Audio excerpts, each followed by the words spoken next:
Hey, history lovers. This is Stone to Moon. It is day 10 of our journey through time to find the heroes and the stories that shaped who we are. If you are ready to learn, help us grow. 500 likes and a subscribe means the world to this channel. Let's begin with a correction. For centuries, a myth was repeated in history books across the world. It was the myth that civilization in the Philippines only began when Magellan landed in 1521. But modern archaeology, linguistics, and anthropology have shattered that idea. The truth is, before the Spanish arrived, the archipelago was far from primitive. It was home to organized communities with their own governments, complex trade networks, and vibrant art. Ancient Filipinos built boats that could cross open oceans. They mined gold with exquisite skill. They had writing systems, and they traded with the superpowers of Asia, China, India, and the Malay world. This is not just about looking backward. It is about understanding how deep the cultural roots go. The story before Spain is a story of continuity, resilience, and ingenuity. It starts with the land itself. Geography shaped destiny. With over 7,600 islands spread across the western Pacific, the Philippines formed a natural crossroads between East and Southeast Asia. The environment was diverse, and that diversity created different ways of living. In the fertile plains of Luzon and Mindanao, people farmed. In the rugged highlands of the Cordilleras, they built massive rice terraces. Along the coral-fringed coasts of the Visayas, life revolved around the sea. Rivers served as the highways, linking these distinct communities together. So, where did the people come from? Most scholars agree on the Austronesian expansion. Around 5,000 years ago, seafaring people from Taiwan and South China moved southward. They brought with them the foundations of Filipino culture: boat building, wet rice agriculture, and a deep respect for ancestors. But there is another theory, too, the Nasanto Maritime Network. This theory suggests that culture didn't just come from one migration, but from a continuous web of sea trade between islanders. Whether through migration or commerce, one thing is clear: the Philippines was never isolated. It was part of a busy, bustling maritime world. We see evidence of this in the archaeology. In the Taban caves of Palawan and the Calor cave in Cagayan, we find human presence dating back tens of thousands of years. By 1000 BC, villages had formed along the coasts. These were the ancestors of the Barangay. Let's talk about how they lived. The society revolved around the Barangay, a community of 30 to 100 families. It was a small republic led by a Datu. The Datu was the administrator, the war chief, and the judge. But he was not a tyrant. His power relied on consensus. Major decisions were discussed in a council of elders. Leadership was earned through bravery, wisdom, or wealth, not just because of who your father was. And in this society, women held a place of high honor.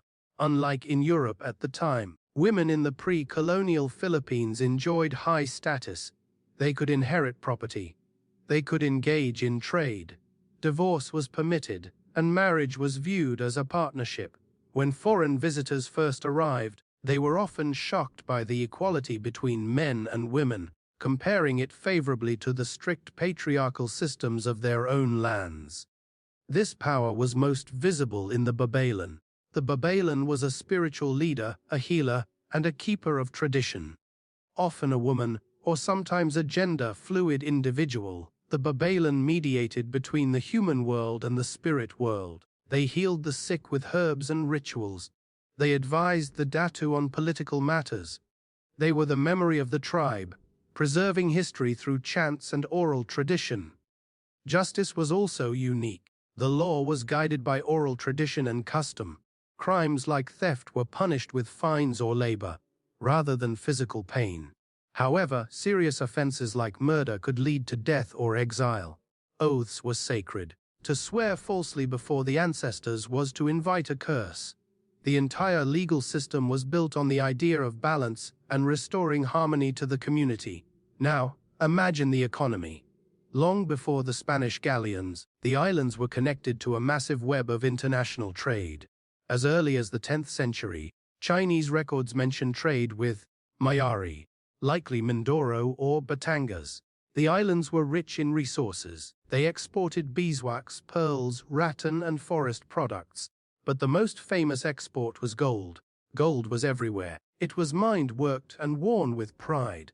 Archaeological treasures, like the Golden Tower of Butuan and the ornaments of Surigao, show a level of artistry that is breathtaking.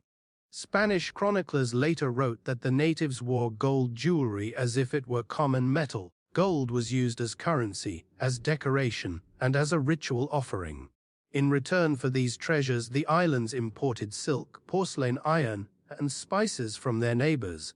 It was a cosmopolitan culture, absorbing ideas and goods from across Asia. Internally, the economy thrived on trust. Farmers traded rice for fish. The unit of exchange was often bahandi, wealth in kind, such as gold dust, jars, or textiles.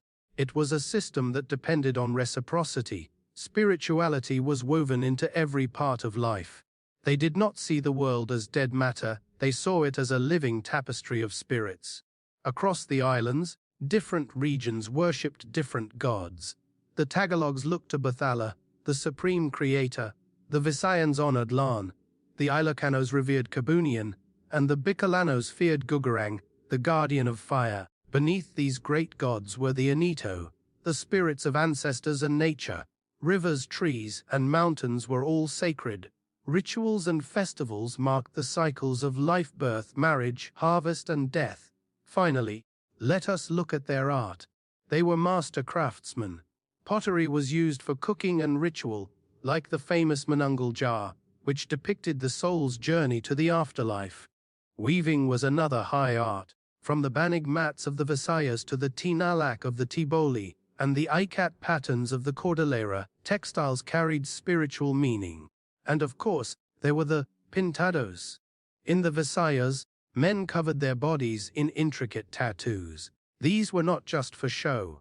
A warrior earned his tattoos through acts of courage. To be painted was to be a walking history of bravery.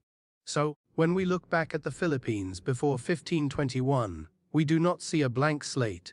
We see a vibrant, complex, and wealthy civilization. We see a people who were adaptable, spiritual, and connected to the world. This is the heritage that flows through the veins of every Filipino today. It is a story of a people who were already whole. If you enjoyed this deep dive into the Lost Kingdoms, hit that like button. Join us tomorrow on Stone to Moon as we continue our journey. History is waiting.